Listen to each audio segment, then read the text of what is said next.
not incapable, according to the Gospels, of using some pretty harsh and uncompromising, and even we could say,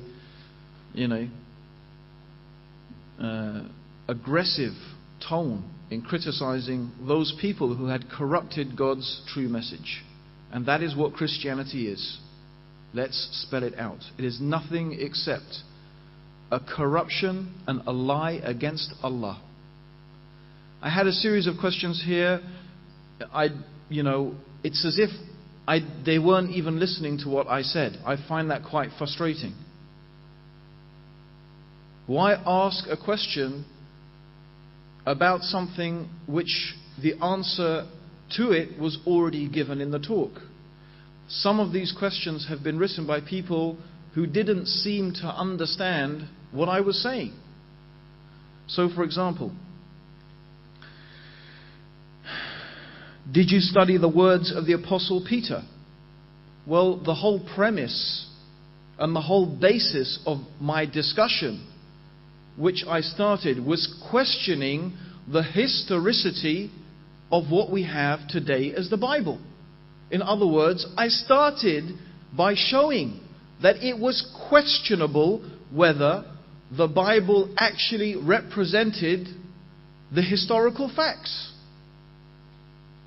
And they were questionable because when we study history, we find that the Bible today is a selection of documents selected by a particular group of people with a particular theological way of thinking. In other words, the Bible today has been pre-selected by Trinitarian Christians in order to support their doctrines. However, just today I was reading a very interesting thing about the whole existence of a completely different set of documents, which are the epistles of Peter, that are not included in the present Bible simply because they totally disagree with the present Bible's theological position. Now this person says, did you study the words of the Apostle Peter, who witnessed the life and death and resurrection of Jesus? Peter confirmed and approved the teachings of the Apostle Paul. Yes, perhaps in the Bible you have today. But if you read these other documents, that they exist, and we have fragments of them and we have major segments of them, they say quite a different story. Peter does not agree with Paul at all, in fact. And that's what's very interesting. We find the existence of, they are called now, of course, by Trinitarian Christians, sects. But people like the Ebionites and the Nazarenes. There is a group of early Christians who believed that Paul was a heretic, that he perverted the true gospel of Jesus. So this is the whole basis of my discussion.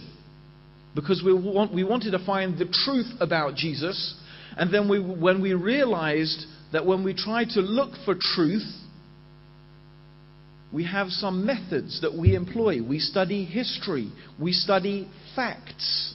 It's not based upon faith. Faith may or may not lead you to the truth.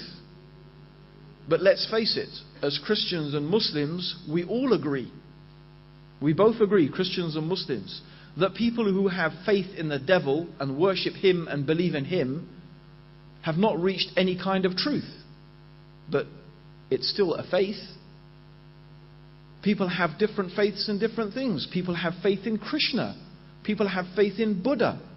They have faith in those things and they believe that their books are true. But what does that establish? And this is my point. What are the means that we use to distinguish truth from falsehood? No Christian has written down to me yet in all of these questions the first question I asked. The first question I asked, I would have liked them to write a response to it. This is the way that we know what's right from what's wrong. This is the way we determine truth, but no one's written that down. Okay. Please announce there is a sister who is trying to leave by car and someone is blocking the way and the registration. It's a cream Mitsubishi RDG722. So could RDG722, if you're like me, you never remember your registration number. It's a cream Mitsubishi. Please, whoever it is, move your car. Okay. And this answers so many questions here. So this is my point. The Bible does not represent the truth about Jesus. It represents a viewpoint. And that is the most any honest person can say about the Bible. No, we're not having a debate. We are not having a debate. You're not entitled to enter into a conversation like that. Okay? So I'm sorry. No, I'm sorry. We're not taking questions from the floor. It's okay. Okay, the next question is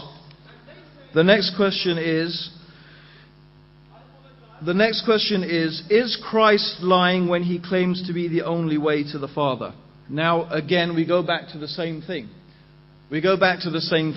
And the person quotes the Gospel of John. Again, this person totally fails to seem to have listened to what my talk was all about. By quoting the Bible and saying Christ said, it's as if the person was deaf. And like I said, you can't make the deaf hear, can you? You can talk to them, but they don't hear what you're saying. Maybe my English is not good enough, or their English is not good enough, or maybe I just don't make sense when I'm speaking. Okay? But however, let's go to John 14:9 actually. I have a very interesting thing here. It says, consider the following sayings of Jesus found in John's Gospel alone. That's the operative word, alone. Only we find these sayings in John's Gospel. Check it out. John chapter 14:9. Whoever has seen me has seen the Father. John 6:35. And Jesus said unto them, I am the bread of life. John 8:12. I am the light of the world. John 8:58. Before Abraham was, I am. And in John 10, 11, 14 and 15 in various chapters, I am the door of the sheep. I am the resurrection and the life. I am the way, the truth, the life. I am the true vine. Now, this is what he goes on to say.